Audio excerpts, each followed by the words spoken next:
ವೇವಾ cyclone ಅಬ್ಬರದಿಂದ ಬಂಗಾಳಕೊಲ್ಲಿಯಲ್ಲಿ ವಾಯುಭಾರ ಕುಸಿತ ಸಂಭವಿಸಿದೆ. ರಾಜ್ಯದಲ್ಲಿ ಇನ್ನು ಒಂದು ವಾರ ಭಾರಿ ಮಳೆಯ ಮುನ್ಸೂಚನೆಯನ್ನ ಹವಾಮಾನ ಇಲಾಖೆ ನೀಡಿದೆ. ರಾಜ್ಯದ ಹಲವು ಜಿಲ್ಲೆಗಳಲ್ಲಿ ಇಂದು ಕೂಡ ಶಾಲಾ ಕಾಲೇಜುಗಳಿಗೆ ರಜೆಯನ್ನ ಘೋಷಣೆ ಮಾಡಲಾಗಿದೆ. ರಾಜ್ಯಾದ್ಯಂತ ಮುಂಗಾರು ಮಳೆಯ ಆರ್ಭಟ ಜೋರಾಗಿದೆ. ಕರಾವಳಿ ಹಾಗೂ ಮಲೆನಾಡು ಭಾಗಗಳಲ್ಲಿ ನಿರಂತರ ಮಳೆಯಾಗ್ತಾ ಇದೆ. ಇನ್ನು ಒಂದು ವಾರಗಳ ಕಾಲ ಮಳೆ ಮುಂದುವರಿಯಲಿದೆ ಅನ್ನೋ ಅಲರ್ಟ್ ಕೂಡ ನೀಡಲಾಗಿದೆ. ಇನ್ನು ಶಿವಮೊಗ್ಗ ಜಿಲ್ಲೆಯ ತೀರ್ಥಹಳ್ಳಿ, ಸಾಗರ ಹಾಗೂ ಹೊಸನಗರ ತಾಲೂಕುಗಳಲ್ಲಿ ನಿರಂತರವಾಗಿ ಸುರಿತಾ ಇರುವಂತಹ ಭಾರಿ ಮಳೆಯ ಹಿನ್ನೆಲೆಯಲ್ಲಿ ರಜೆಯನ್ನ ಘೋಷಿಸಲಾಗಿದೆ. ತೀರ್ಥಹಳ್ಳಿಯಲ್ಲಿ ಎಲ್ಲಾ ಶಾಲೆಗಳು, ಕಾಲೇಜುಗಳು ಮತ್ತೆ ಅಂಗನವಾಡಿಗಳಿಗೆ ರಜೆಯನ್ನ ಘೋಷಿಸಲಾಗಿದ್ದು, ಸಾಗರ ಮತ್ತು ಹೊಸನಗರ ತಾಲೂಕುಗಳಲ್ಲಿ ಕೇವಲ ಪ್ರಾಥಮಿಕ ಶಾಲೆಗಳು ಮತ್ತು ಅಂಗನವಾಡಿಗಳಿಗೆ ರಜೆಯನ್ನ ನೀಡಲಾಗಿದೆ. ಇನ್ನು ಮುಂಜಾಗ್ರತಾ ಕ್ರಮವಾಗಿ ಈ ರಜೆಯನ್ನ ಘೋಷಣೆಯನ್ನ ಆಯಾ ತಹಸೀಲ್ದಾರ್ಗಳು ಮಾಡಿದ್ದಾರೆ.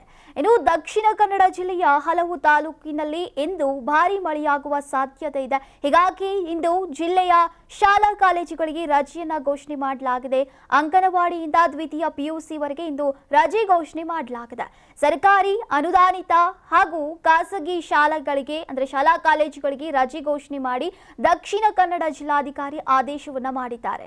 ಇನ್ನು ಬೈಂದೂರಿನ ಶಾಲೆ, ಅಂಗನವಾಡಿಗಳಿಗೆ ಕೂಡ ರಜೆಯನ್ನ ಘೋಷಿಸಲಾಗಿದೆ. ಹೌದು, ಉಡುಪಿ ಜಿಲ್ಲೆಯಲ್ಲಿ ಭಾರಿ ಮಳೆಯ ಮುನ್ಸೂಚನೆಯಿಂದ ಆರೆಂಜ್ ಅಲರ್ಟ್ ಅನ್ನ ಘೋಷಿಸಲಾಗಿದೆ. ಈ ಹಿನ್ನೆಲೆಯಲ್ಲಿ ಬೈಂದೂರು ತಾಲೂಕಿನ ಅಂಗನವಾಡಿಗಳು, ಪ್ರಾಥಮಿಕ ಮತ್ತು ಪ್ರೌಢಶಾಲೆಗಳಿಗೆ ಜುಲೈ 25ರಂದು ರಜೆಯನ್ನ ಘೋಷಿಸಲಾಗಿದೆ.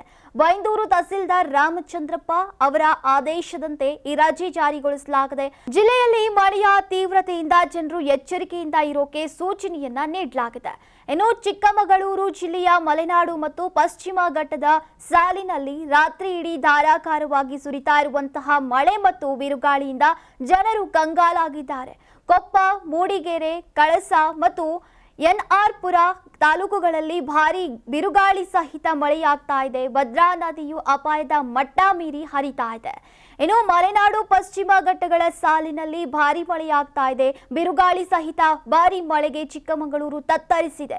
ರಾತ್ರಿ ಇಡೀ ಸುರಿದ ಮಳೆಗೆ ಮಲೆನಾಡು ಭಾಗದ ಜನರು ಕಂಗಾಲಾಗಿದ್ದಾರೆ. ಕೊಪ್ಪ, ಮೂಡಿಗೆರೆ, ಕಳಸ, NR ಪುರ ಭಾಗದಲ್ಲಿ ಭಾರಿ ಬಿರುಗಾಳಿ ಸಹಿತ ಮಳೆಯಾಗ್ತಾ ಇದೆ. ಮನೆಯಿಂದ ಹೊರಬರಲು ಆಗದೆ ಜನರು ಹೈರಾಣಾಗಿದ್ದಾರೆ. ಜನಜೀವನ ಸಂಪೂರ್ಣವಾಗಿ ಅಸ್ತವ್ಯಸ್ತಗೊಂಡಿದೆ. ಕರ್ನಾಟಕದ ಕರಾವಳಿ ಮತ್ತು ಮಲೆನಾಡು ಭಾಗಗಳಾದಂತಹ ಶಿವಮೊಗ್ಗ, ಉಡುಪಿ, ಚಿಕ್ಕಮಗಳೂರು ಮತ್ತು ದಕ್ಷಿಣ ಕನ್ನಡ ಜಿಲ್ಲೆಯಲ್ಲಿ ಭಾರಿ ಮಳೆಯ ಮುನ್ಸೂಚನೆಯಿಂದ ರೆಡ್ ಮತ್ತು ಆರೆಂಜ್ ಅಲರ್ಟ್ ಅನ್ನ ಘೋಷಿಸಲಾಗಿದೆ. ಕಲಬುರಗಿಯಂತಹ ಒಳನಾಡಿನ ಜಿಲ್ಲೆಗಳಲ್ಲೂ ಧಾರಾಕಾರ ಮಳೆಯಿಂದ ಪ್ರವಾಹ ಭೀತಿ ಎದುರಾಗಿದೆ. ಬಂಗಾಳಕೊಲ್ಲಿ ಹಾಗೂ ಅರಬ್ಬಿ ಸಮುದ್ರ ಭಾಗದಲ್ಲಿ ವಾಯುಭಾರ ಕುಸಿತ ಪರಿಣಾಮ ರಾಜ್ಯದಲ್ಲಿ ಇನ್ನು ಒಂದು ವಾರ ಭಾರಿ ಮಳೆಯಾಗುವ ಮುನ್ಸೂಚನೆಯನ್ನ ಹವಾಮಾನ ಇಲಾಖೆ ನೀಡಿದೆ. ಕರಾವಳಿ, ಒಳನಾಡು ಸೇರಿ 7 ಜಿಲ್ಲೆಗಳಿಗೆ ಅಲರ್ಟ್ ಅನ್ನ ಘೋಷಣೆ ಮಾಡಲಾಗಿದೆ.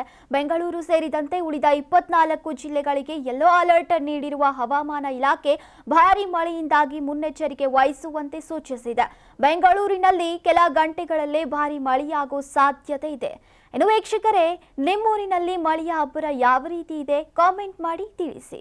ನಾನು 86 kg ಇದ್ದವಳು 71 kg ಬಂದಿದ್ದೀನಿ. ವಯಸ್ಸಾದ್ಮೇಲೆ ಸ್ಮಾರ್ಟ್ ಆಗಿ ಕಾಣ್ತೀರಾ ಅಂದ್ರೆ ಜಿನ್ನಿ. 126 kg ವೇಟ್ ಇದೆ. ನಾವು ಈಗ 114 kg ಲೆಕ್ಕ ಬಂದಿದ್ದೀವಿ. ಯಾವುದೇ ಸೈಡ್ ಎಫೆಕ್ಟ್ ಆಗಿಲ್ಲ. 84ರಿಂದ 50 kg ಬಂದೆ. ಆಮೇಲೆ ಸಣ್ಣಗೆ ಫಿಟ್ ಆಗಿದ್ದೀನಿ. ಅದಕ್ಕೆ ನಾನು ಯೂಸ್ ಮಾಡ್ತಾ ಇರೋದು ಜೀನಿ ಸ್ಲಿಮ್. 84ರಿಂದ 50 kg ಬಂದೆ. ಆಮೇಲೆ ಸಣ್ಣಗೆ ಫಿಟ್ ಆಗಿದ್ದೀನಿ. ಅದಕ್ಕೆ ನಾನು ಯೂಸ್ ಮಾಡ್ತಾ ಇರೋದು ಜೀನಿ ಸ್ಲಿಮ್. ಸಣ್ಣ ಆಗಕ್ಕೆ ಜೀನಿ ಸ್ಲಿಮ್ ಯೂಸ್ ಮಾಡದೆ ಹೆಲ್ದಿನೂ ಅದೇ. ನೀವು ಸಣ್ಣ ಆಗ್ಬೇಕಾ, ಹೆಲ್ದಿ ಆಗ್ಬೇಕಾ? ಹಾಗಿದ್ರೆ ಜೀನಿ ಸ್ಲಿಮ್ ಯೂಸ್ ಮಾಡಿ.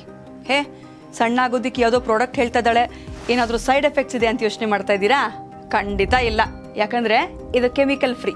ಸಣ್ಣ ಆಗಬೇಕು ಅಂದರೆ ಜೀನಿ ಸ್ಲಿಮ್ ಯೂಸ್ ಮಾಡಿ. ಹೆಚ್ಚಿನ ಮಾಹಿತಿಗೆ ಕೆಳಗೆ ಡಿಸ್ಪ್ಲೇ ಆಗ್ತಿರೋ ನಂಬರ್ಗೆ ಕಾಲ್ ಮಾಡಿ.